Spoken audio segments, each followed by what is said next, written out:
무엇입니까?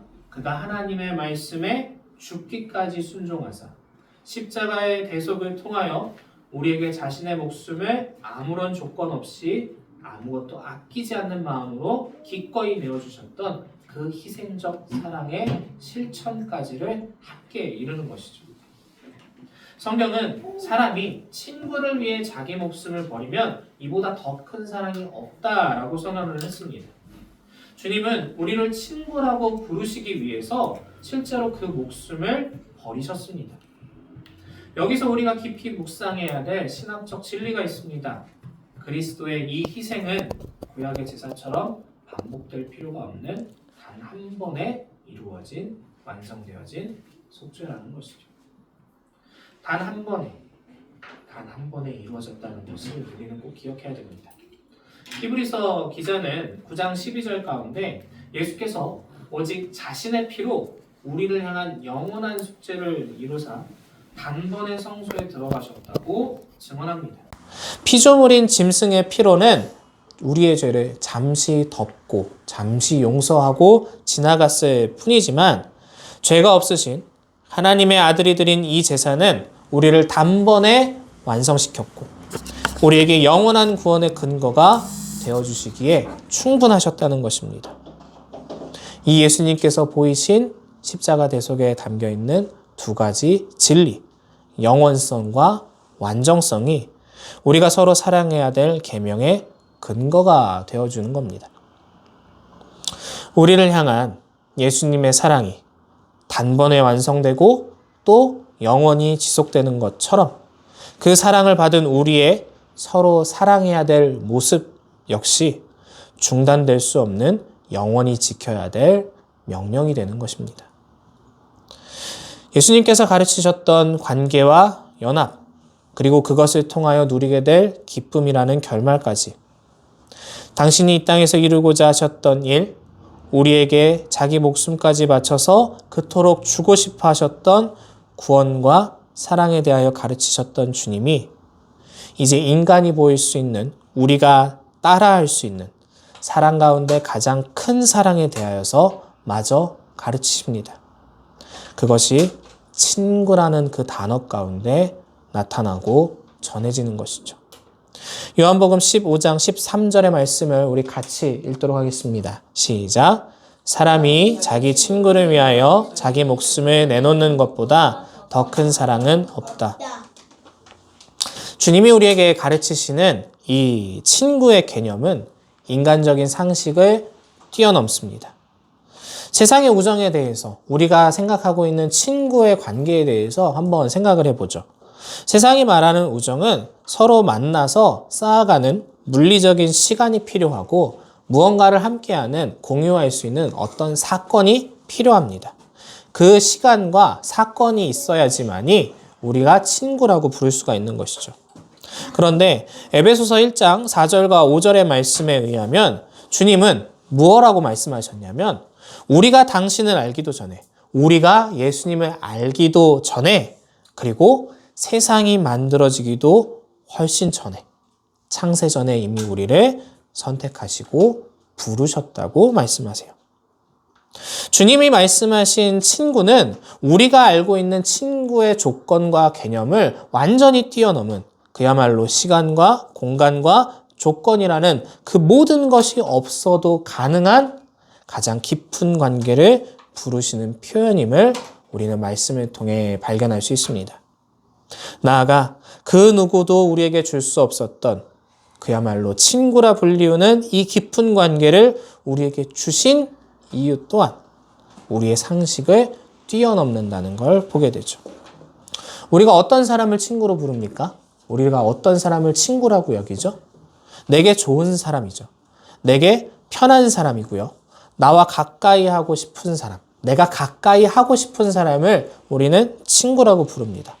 반대로 그 관계가 불편하면 그 사람을 가리켜서 저 사람 내 친구야 라고 부르기에는, 그렇게 소개하기에는 그 마음에 좀 거리낌이, 주저함이 생기는 걸 보기도 합니다. 무슨 말이겠습니까?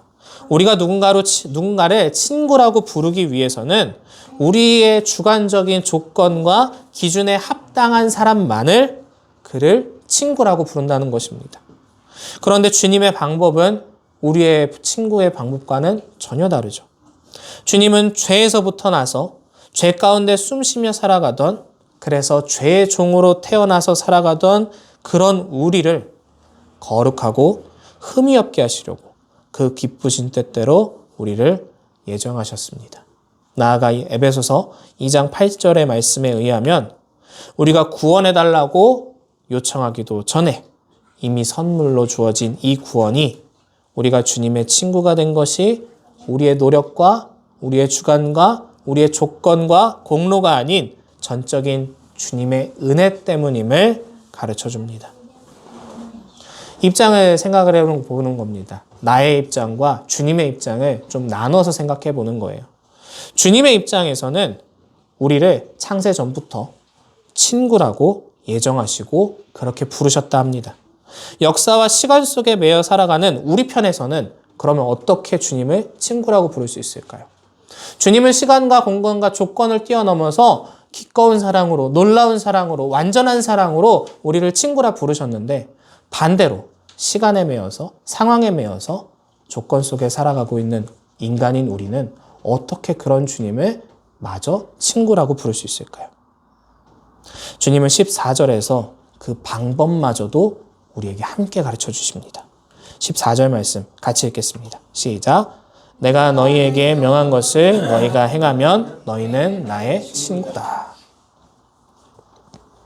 어떤 분에게는 이 14절의 말씀이 너무나도 무겁게만 느껴지는 말씀일 수도 있겠습니다. 어떻게 내가 주님의 모든 말씀에 온전히 순종할 수 있겠습니까? 나는 그만한 믿음이, 그만한 노력이, 능력이 없습니다. 라고 그렇게 반문하실 수도 있을 거예요. 하지만 오늘 우리가 읽었던 요한복음 15장의 말씀을 다시 한번 깊이 자세히 떠올려 보겠습니다. 우리가 예수님의 친구가 되기 위해서 따라야 할 주님의 명령에 온전히 순종해야 된다라는 이 조건이 무엇과 비교되고 있었는지를 말씀 가운데 한번 곰곰이 떠올려 보는 거예요. 이 순종해야 된다는 조건은 친구를 위하여 자기 목숨을 버리는 예수님이 보이신 그 가장 큰 사랑과 비교되고 있었습니다. 주님은 우리의 보잘것없는 순종, 때때로 하고 싶지 않은데 억지로 순종했던 그 마음과 온전히 믿지 못하면서도 마지못해 따랐던 그 모습들까지 우리가 보였던 그 모든 보잘것없는 그 순종을 예수님께서 우리에게 보여주셨던 자기 목숨을 버리는 최고의 사랑과 같은 것으로 여겨주십니다. 주님은 당신의 생명을 내어주는 가장 어려운 일을 행하셨고, 그러면서도 우리에게는 그저 당신의 멍에를 메고 배우는 가장 쉽고 가벼운 일을 요구하시는 것이죠. 우리가 순종하려고 애쓰는 그 과정 자체가 주님 보시기에는, 주님의 편에서는 목숨을 버리는 사랑만큼이나 귀하게 여겨진다는 것. 이것이 바로 주님이 당신이 친구라고 부르신 우리에게만 베풀고 허락하시는 가장 놀라운 은혜라는 것을 기억하고 또 믿으시기 바랍니다. 이제 마지막으로 15절과 16절 말씀을 우리 같이 읽겠습니다. 시작. 이제부터는 내가 너희를 종이라고 부르지 않겠다. 종은 그의 주인이 무엇을 하는지를 알지 못한다. 나는 너희를 친구라고 불렀다. 내가 아버지에게서 들은 모든 것을 너희에게 알려주었기 때문이다. 너희가 나를 택한 것이 아니라 내가 너희를 택하여 세운 것이다. 그것은 너희가 가서 열매를 맺어 그 열매가 언제나 남아있게 하려는 것이다. 그리하여 너희가 내 이름으로 아버지께 구하는 것은 무엇이든지 다 받게 하려는 것이다. 아멘. 우리가 읽은 이 말씀 가운데는 종과 친구가, 이 두 관계가 선명하게 대조돼서 등장합니다. 주님은 이제 우리를 향해서 더 이상 종이라 부르지 않겠고 이제는 친구라 부르겠다고 약속하시죠. 그렇다면 종과 친구는 무엇이 다를까요? 종은 주인의 뜻을 알지 못한 채 그저 기계적으로 따라할 뿐입니다. 반면에 친구는 아버지의 깊은 뜻을 알고 공유받아 순종의 자리로 스스로 나아가는 존재인 것이죠. 주님은 당신이 아버지께 들었던 모든 것을 우리에게 가르쳐 주시고 알게 하심으로써 우리와는 새로운 관계, 더 이상 종이 아닌 친구라는 그 새로운 관계를 맺어 가실 것임을 약속하고 보여주십니다. 사실 우리는 이러한 관계를 주님께 먼저 요구한 적이 없죠. 우리를 구원해달라고, 아버지의 뜻을 알게 해달라고 먼저 간구한 적이 없었습니다.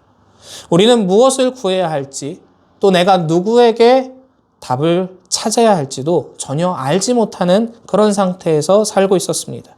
심지어 우리는 스스로가 죄의 종이었다는 그 사실조차도 깨닫지 못했었습니다.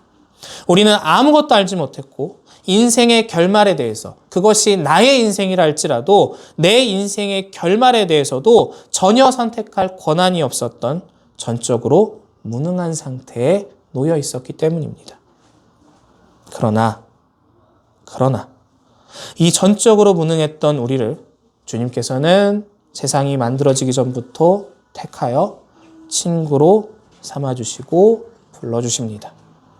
우리가 하나님의 계획을 알게 되고 주님의 친구가 되어 하늘의 신령한 기쁨을 누리게 된 이 모든 과정 속에는 우리의 선택이나 노력이 조금도 단 하나도 개입되어 있지 않습니다. 16절의 말씀처럼 우리가 주님을 택한 것이 아니라 주님이 우리를 먼저 택하여 부르시고 세우셨기 때문이죠.